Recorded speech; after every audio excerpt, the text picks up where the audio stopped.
প্রিয় শাশুড়ি, আপনিও মানুষ, আপনারও দোষ ত্রুটি থাকতে পারে। আপনি যখন আপনার পুত্রবধূ ভাত খায় কিভাবে, ভাত চাবাইতে গেলে আওয়াজ হয় কিনা, এই দোষটাও ধরেন। আপনার পুত্রবধূও কিন্তু মানুষ, তারও চোখ আছে, তারও কান আছে। আপনি ভাত খেতে বসলে সেও কিন্তু দেখে, সেও কিন্তু শুনে। আপনি যখন নতুন নতুন পুত্রবধূ হাঁটার সময় হাঁটার ভুলও ধরেন, আপনি হাঁটার সময়ও কিন্তু আপনার পুত্রবধূ তাকিয়ে থাকে, আপনাকেও কিন্তু সে দেখে। আপনি যখন তরকারিতে একটু লবণ কম হইলে তাকে গালি দেন, আপনি যখন তরকারি রান্না করেন, ভাত রান্না করেন, আপনার যখন ভুল হয়, মরিচি হয় না, হলুদি হয় না, স্বাদ হয় না, এটাও কিন্তু সে দেখে। এই জন্য আপনি শুধু দোষ ধরবেন, শুধু বলবেন, শুধু তাকে শাসন করবেন, এই চিন্তাটা বাদ দিন। সর্বপ্রথম আপনিও আদর্শ মানুষ হওয়ার, ভালো শাশুড়ি হওয়ার চিন্তা করুন। একটা উদাহরণ দেই, যেমন আমরা যারা টিচার, আমরা যারা শিক্ষকতা করি, আমরা যখন ক্লাসে পড়াই, তো ক্লাসে বসার পরে ছাত্রদের দিকে তাকালে আমি বুঝতে পারি আমার এই ছেলে কেমন মেধাবী, একটু বোকা টাইপের, এই ছেলে মেধাবী একটু দুষ্ট, এই ছেলে একটু হাবাগোবা, এই ছেলে তেড়া, এই ছেলে বাঁকা। আমি যেমন ছাত্রদের দিকে তাকিয়ে সকল ছাত্রকে একটা মাপঝোপ করি, সকল ছাত্রের ব্যাপারে আমার একটা মন্তব্য আছে, আমার একটা রিডিং আছে, ঠিক আমার ছাত্রগুলো আমাকে তাকিয়ে আমাকে মাপে। আমি যাওয়ার পরে, শিক্ষক যাওয়ার পরে ছাত্ররা শিক্ষকদের বিভিন্ন নাম দেয়, কেউ তেড়া হুজুর, কেউ সোজা হুজুর, কেউ কড়া হুজুর, কেউ ধান্দাবাজ হুজুর, কেউ বুজুর্গ হুজুর। অর্থাৎ আমি যে শুধু তাদের দোষ ত্রুটি অবলোকন করি ব্যাপারটা তা নয়, তারাও কিন্তু আমাকে অবলোকন করে। পার্থক্য কি? আমি হয়তো বলি, এই তুই এ অন্যায় করেছো কেন, আমি তাকে হয়তো শাসন করি, সে এটা করতে পারে না, সে মনে মনে পুষে রাখে, সে অন্যদের সাথে কথা বলে, সে সমালোচনা করে, সে মনে মনে আমার দোষটাও কিন্তু চর্চা করে। ঠিক তেমনি ভাবে আপনি শাশুড়ি, আপনি যখন আপনার পুত্রবধূর ছোট্ট একটা বিষয় দোষ ধরেছেন, অথচ এই বিষয়ে আপনার দোষ আরো বেশি, সেটা কিন্তু আপনার পুত্রবধূর চোখে পড়ে এবং সে এটাকে অন্তরে লালন করে, এজন্য সে ক্ষুব্ধ হয় এবং এই ক্ষোভ লালন করে, আপনার প্রতি তার একটা বিরূপ মানসিকতা তৈরি হয়। সুতরাং প্রিয় মা, হে প্রিয় শাশুড়ি, আল্লাহর ওয়াস্তে আপনাকে অনুরোধ করছি, সর্বপ্রথম আপনার সংসারকে ভালো করতে চাইলে আপনি নিজেকে আদর্শ শাশুড়ি হিসেবে গড়ে তোলার জন্য প্রস্তুতি নিন। আপনি এটা কখনোই ভাববেন না যে আপনি কেন হিসাব করে কথা বলবেন, আপনাকেও হিসাব করে কথা বলতে হবে, আপনাকেও হিসাব করে পা ফেলতে হবে, আপনাকেও হিসেব করে আমল করতে হবে, আচরণ করতে হবে, আপনাকেও হিসাব করে খাইতে হবে, আপনাকেও হিসাব করে রান্না করতে হবে। সকল কাজ যা আপনি আপনার পুত্রবধূর কাছ থেকে পারফেক্টলি চান, সেই সব কাজ আপনাকেও সবার আগে পারফেক্টলি করতে হবে। তাহলে আপনার মাধ্যমে, আপনার থেকে শিখে আপনার পুত্রবধূ একজন আদর্শ পুত্রবধূ হিসেবে গড়ে উঠবে। আপনার সুষ্ঠু পরিচালনায় যদি সংসারটি ভালো চলে, এর কৃতিত্ব আপনার। আবার আপনার অদক্ষতা এবং আন্তরিকতার অভাবে যদি সংসার খারাপ হয়ে যায়, এর জন্য দায়ীও আপনাকে হতে হবে। আপনার কাজকর্মে সততা, ন্যায়, ইনসাফ, এগুলোকে গুরুত্ব দিন।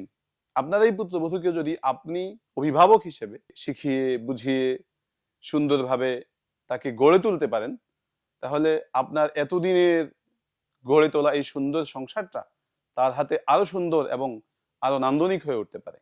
দেখুন, আপনি দেখছেন যে আপনার যে ছেলেকে আপনি এত কষ্ট করে মানুষ করেছেন, হঠাৎ কোথা থেকে একটি মেয়ে উড়ে এসে জুড়ে বসে তার সকল সুখ সে মেয়ে ভোগ করছে।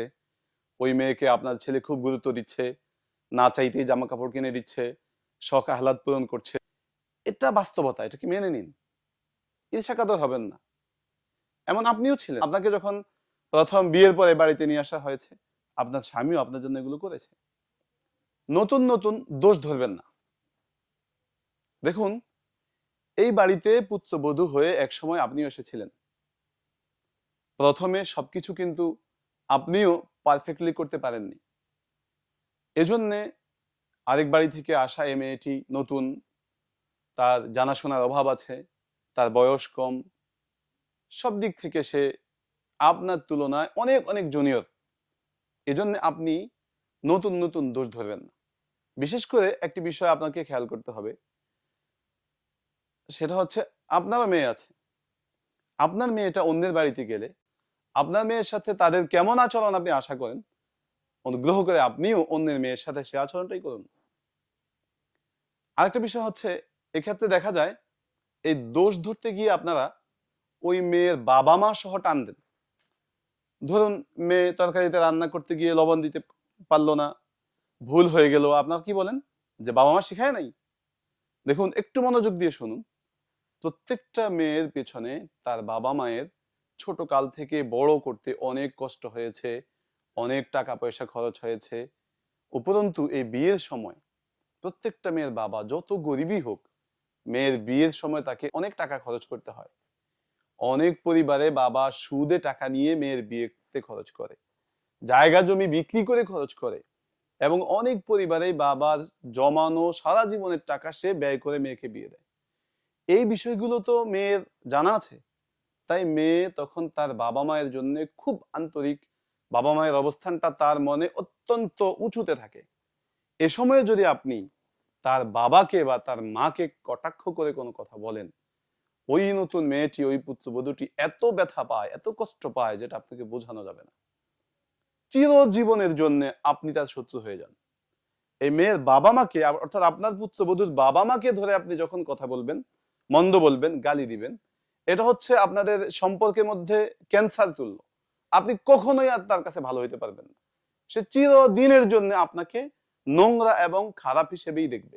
কারণ বাবা মায়ের জন্য তার অন্তরে অনেক বড় একটা অবস্থান তৈরি হয়ে আছে।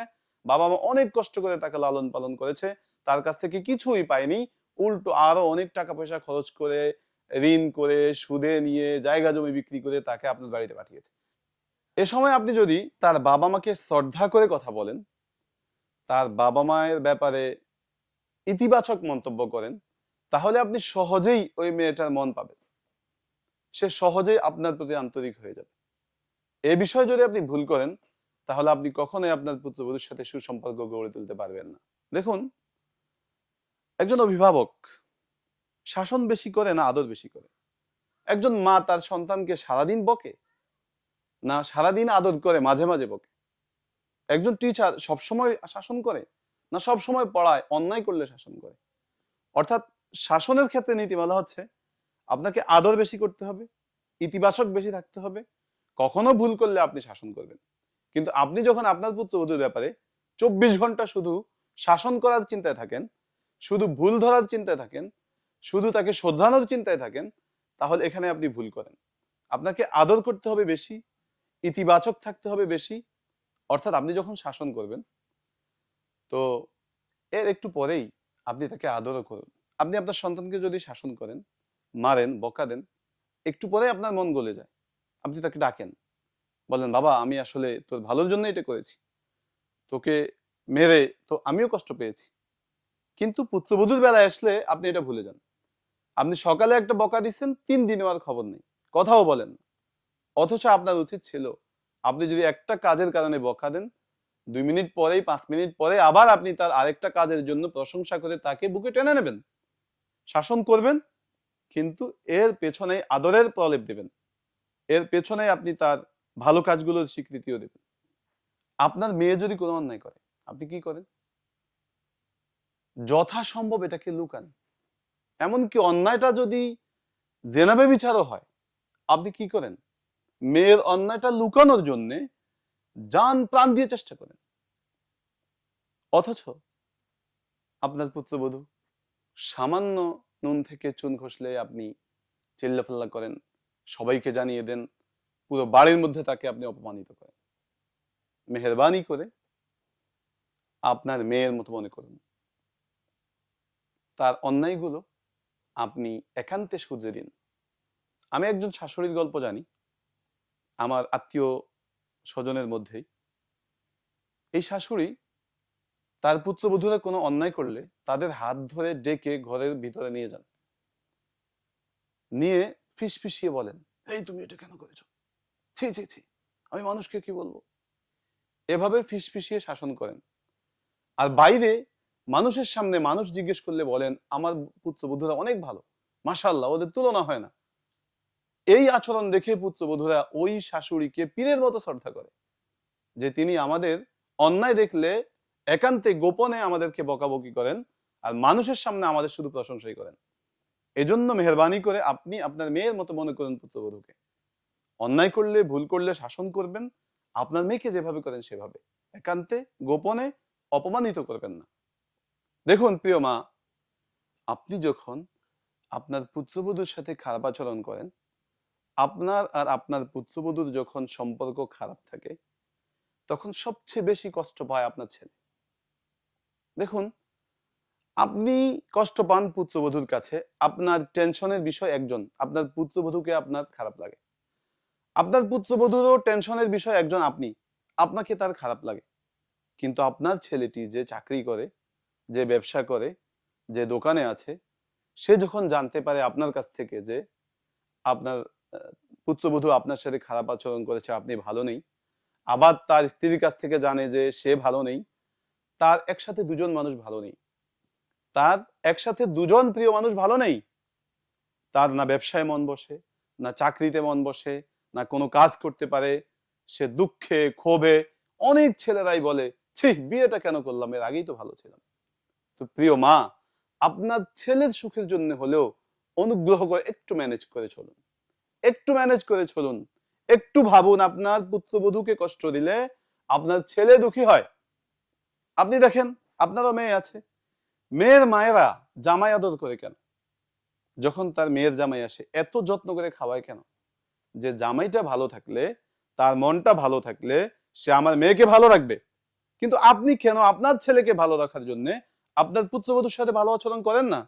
আপনার পুত্রবধূ যদি গোমড়ামুখী থাকে, আপনার পুত্রবধূ যদি মন খারাপ থাকে, আপনার ছেলে যখন রাত্রে বাড়িতে আসবে, বাসায় আসবে, আপনার ছেলে কি তার কাছে ভালো আচরণ পাবে?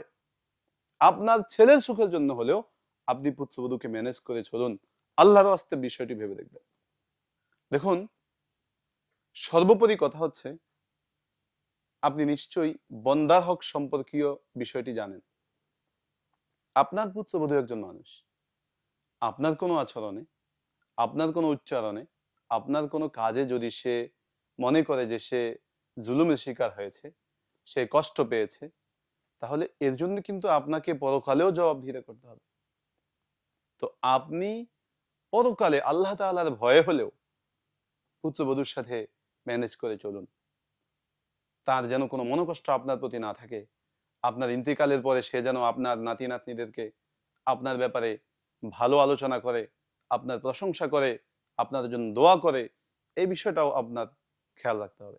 প্রিয় শাশুড়ি, আমি যে বিষয়গুলো আলোচনা করেছি, আপনি যদি আন্তরিকভাবে এই বিষয়গুলো মেনে চলেন, তাহলে আপনার মাধ্যমে, আপনার হাত ধরে একটি সুন্দর পরিবার আপনি গড়ে তুলতে পারবেন। দেখুন, একজন শিক্ষক যখন আদর্শ হয়, মহান হয়, মহৎ হয়, তার মাধ্যমেই আদর্শ ছাত্র গড়ে ওঠে। একজন ভালো মানুষের অধীনেই আরো ভালো মানুষ তৈরি হয়।